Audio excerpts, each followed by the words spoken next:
Thunder and Indiana Pacers are set to take on each other in the NBA Finals. Who would have thought that it was going to be the Thunder and Indiana Pacers who would face each other in the NBA Finals? But after the Finals is over, what will happen next in the NBA? The NBA Draft. We're less than a month away for the NBA Draft.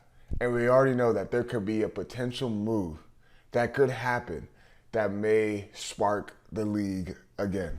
Deondre Hawkins here with another edition of Lakers Talk Daily presented by Pechanga Resort Casino. Play your perfect combination at Pechanga Resort Casino, the official Native American resort and casino of the Los Angeles Lakers. Skip the traffic. Head on over to Pechanga Resort Casino just off the I-15 in Temecula. Visit Pechanga.com or call 888-PECHANGA for reservations and for more information. So we all remember the night of the NBA draft lottery and who acquired that number one overall pick. That's right, the Dallas Mavericks. And we understand everyone was getting this whole conspiracy theory that the NBA is rigged. They want the Dallas Mavericks to acquire that number one pick ever since moving on from Luka Doncic, all that stuff, whatever. Okay, so we know the number one overall pick going in to this NBA draft, we already know it's going to be Cooper Flagg, Duke guard Cooper Flagg. And we already understand that the Mavericks' intentions are to not trade away not to trade him or that number one pick at all. They're going to select him and they're going to keep Cooper Flagg per a lot of sources going around in the NBA. And with his talent, his skill level, with his ceiling, I wouldn't blame the Dallas Mavericks in keeping the number one overall pick and selecting Cooper Flagg to kind of build around that Mavericks team that they already had. And we understand that they said, no, we're not trading number one overall pick. But what happens if there was a move that landed right in Nico Harrison's hands again? Would he feel that can enhance the roster? Because we understand that they are in a win now mode. They are in a win now mode. Anthony Davis only has 3 years left in his contract. He's already getting up there in his age. So how long in the timeline do the Mavericks need to be in a win now mode? Because he's already stated it that they need defense, this and that to win championships. And you're probably wondering, how did this tie in with the Lakers? Because there has been multiple ways that the Dallas Mavericks there has been multiple trade proposals on ESPN.com by the NBA insiders who have potential trade ideas for the Dallas Mavericks to enhance their team. And one of them was with the Lakers involved. And you got to hear this one. So this was offer number 2. The Cavs form a new star trio in Flagg, Evan Mobley, and Darius Garland. So with that being said it will be a 4-team trade. The Dallas Mavericks will get guard Donovan Mitchell, 2031 first-round pick via the Lakers, a 2028 first-round swap via the Lakers, and a 2030 first-round swap via the Lakers. I know a lot of picks, a lot of swaps. We understand that the Lakers have got those draft picks in the future that they can still trade off of, but that's part 1 of this offer number 2.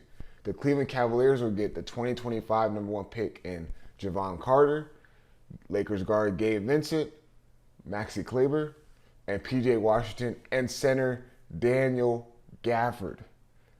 The Lakers will only get Jarrett Allen, and the Chicago Bulls would get Dalton Knecht and Caleb Martin, a 2026 second-round pick, 2027 second-round pick via the Nuggets, and a 2028 second-round pick via the Cavaliers. Now, that is a lot that is going on in that proposed trade idea.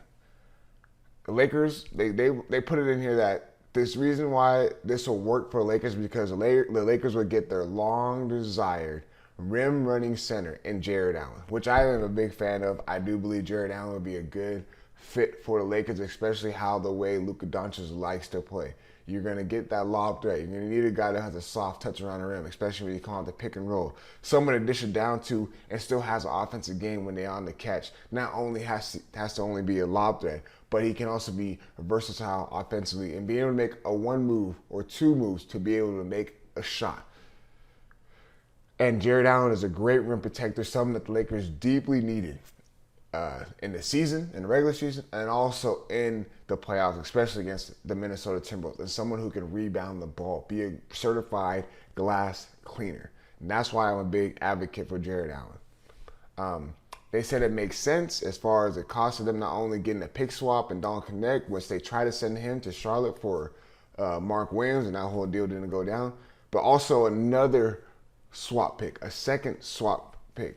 So if the Lakers can build around Allen and Doncic like they hope, that swap wouldn't convey, that swap shouldn't convey anything. The only issue that I have with this deal is that, yes, I love the fact that the Lakers are getting, if they were to, the deal was to be proposed, the Lakers will get Jarrett Allen. But when I look at the other teams, the Mavericks and how much they're getting out of it, the Cavaliers and how much they're getting out of it, especially the Chicago Bulls and how much they're getting out of it, I would expect the Lakers to at least get one more addition out of that. Maybe a wing, someone in a wing, especially the Dallas Mavericks and how much guys they got on that roster. Maybe throwing a guy like Najee Marshall in that trade for the Lakers. Just throwing out ideas and names.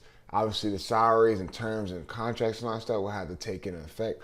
But I feel like the Lakers, if they were to propose a deal, yes, you get your center that you truly needed, but you're going to need more, at least one more, whether that's a draft pick in the future to keep or hold or swap with someone else, or with that being said, getting another player that can enhance the roster. Not only Jarrett Allen, but get someone else as well that can enhance this Lakers roster, because that's already three role guys that they're going to be losing, and they don't have that to replace. Obviously, they can test the free agency, see what they can acquire, see what they can get, because the big man market is really, really small, but we shall see. We'll dig into a little bit more of this right after that. My partner's at Pechanga Resort Casino, you can rock and roll, sip and slide, twist and shout. Play your perfect combination at Pechanga Resort Casino, official Indian gaming sponsor of the Lakers. So I gave you guys another proposed trade idea. Let me know in the comment section, how do you feel? Do you feel like this is in the Lakers' benefit if they were to do something like this ideal trade? Let me know if you feel like the Lakers should get more out of this trade. But I just feel like the Lakers need to hit hard this offseason. I'm going to keep on saying it over and over again. This is the time to hit hard. If everyone else is aggressive, why can't the Lakers be aggressive and see if they can throw their cards out there and get something? But as always, I appreciate you guys tuning in. We are out.